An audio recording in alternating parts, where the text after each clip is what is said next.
Well, hello. Welcome back to Travels with Tommy and Lori.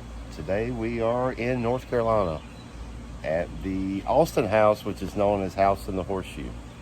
Lori has all the information in her little brain, but the cool part, these right here, these are bullet holes. And there's a nice story here about, You have a butterfly on your back. You've got a friend. Look, somebody actually likes you. Yeah, well, it got lost. All right, so picture this. On the morning of July 29th, 1781, the dude who owned this, The dude. You don't remember his name? Mr. Alston. There you go. That's good enough. Mr. Alston owned this, and he was also the commander of the American militia for this area. So him and his militiamen were camped out here on the property, and we'll turn it around in a bit and let you guys have a view of that. They were camped out here on the property when suddenly they were attacked by Colonel, I think it was a colonel, might have been a general, I don't know. I'll put it down in the links. But Colonel David Fanning and his men, who were, redcoats.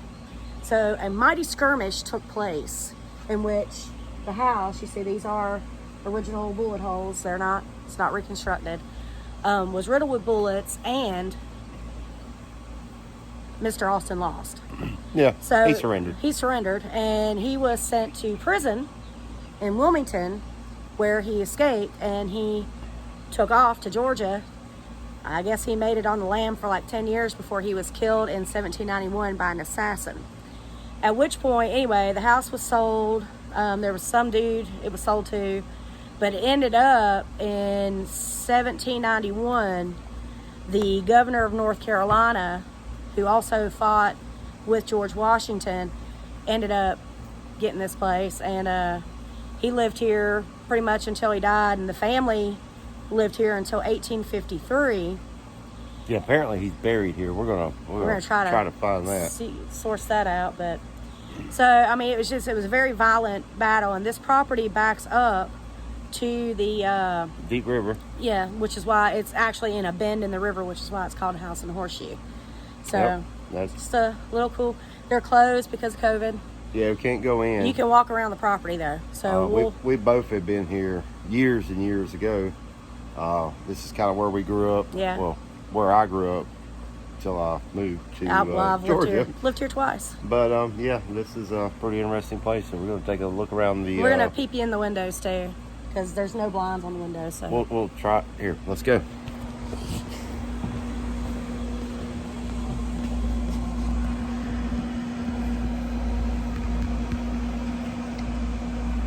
let me flip it around. Y'all see anything in there? Move. Let me do that. All right. So most of these are still the original colonial furniture that was here when the governor took possession of the place. And we'll move on to the next window. You see bullet holes.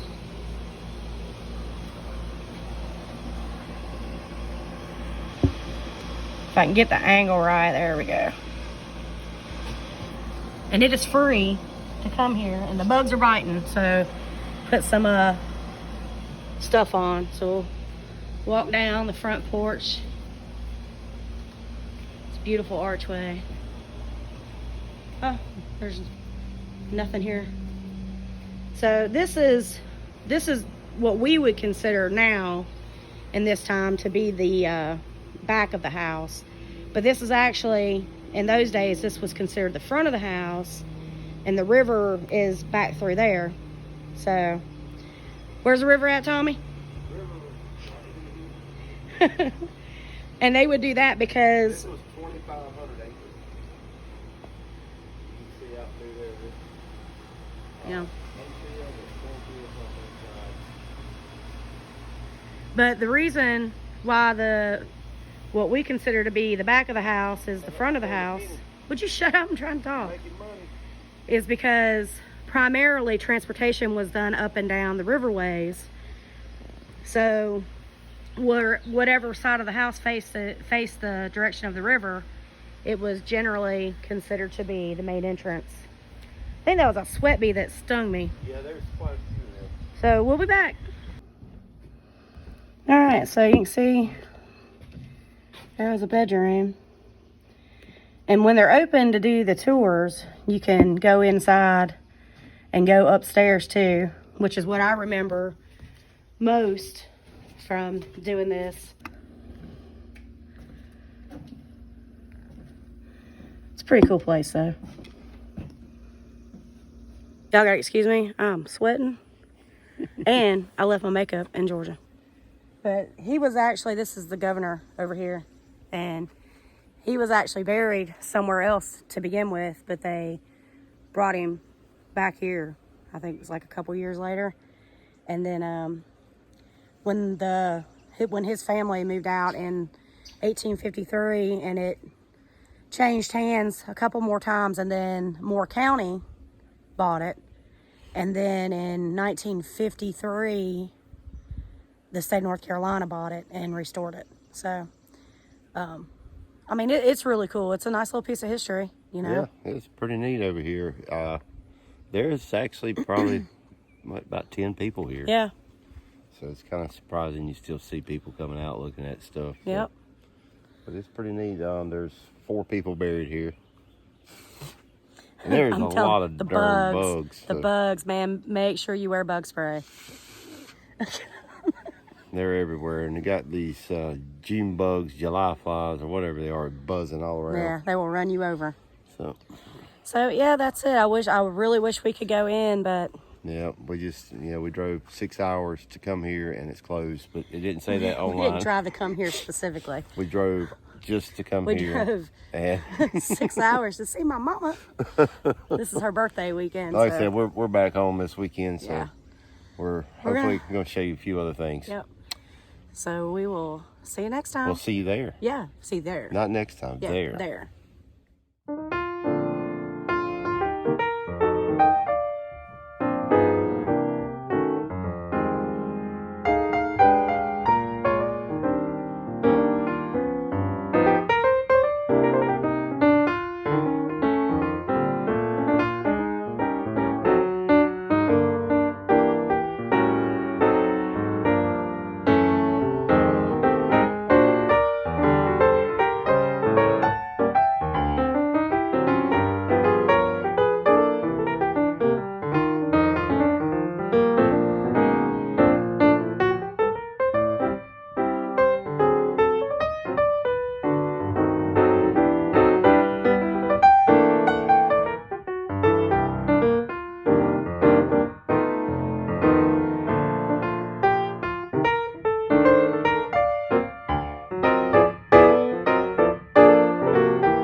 Welcome back, Travels Tommy and Lori.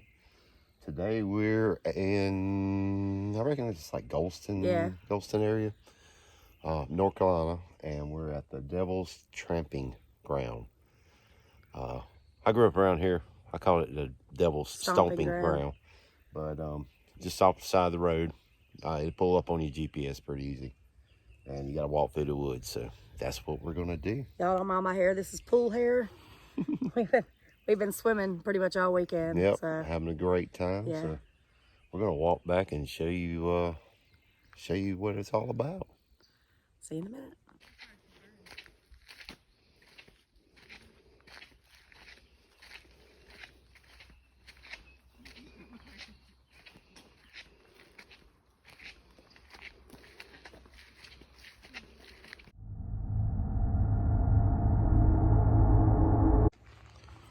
All right, so we made it back here. This right here is the Devil's Stomping Ground. 40-foot circle where nothing's supposed to grow.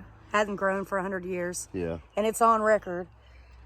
I had a teacher who used to talk about this place all the time because she lived not far from here. But supposedly, this is the site where the devil comes out of the pit of hell and dances in the circle, and that's why nothing grows. And you can, believe it or not, you can leave something on the log there and leave it there overnight. And supposedly, no matter how big it is, it's outside of the circle come morning. Somebody left a granola bar and a juice box. Yeah. So maybe the devil's vegan. So, I don't know. Yeah, I've heard if you, a lot of people come out here and camp and party, you know how that is. Yeah. But if you fall asleep in the circle, you'll wake up on the outside of the circle. So I've never done that. Be cool to try though. Yeah. I'd do it. Would you do it? I mean, you're right off the highway. Yeah. So It's not no Blair Witch stuff. I mean, you're not deep in the woods. So we thought it'd be cool just to show y'all. Yeah, it's a little bit of history of where we're from and, you know, a little bit of lore, you know. Yeah, lore. Yeah, lore. Lori. Lore's with Lori. But if you're around this area, come check it out. Yep. But you can even see the soil here it looks different than everywhere else. I mean, true, we're in the sand hills, but this is pretty gray.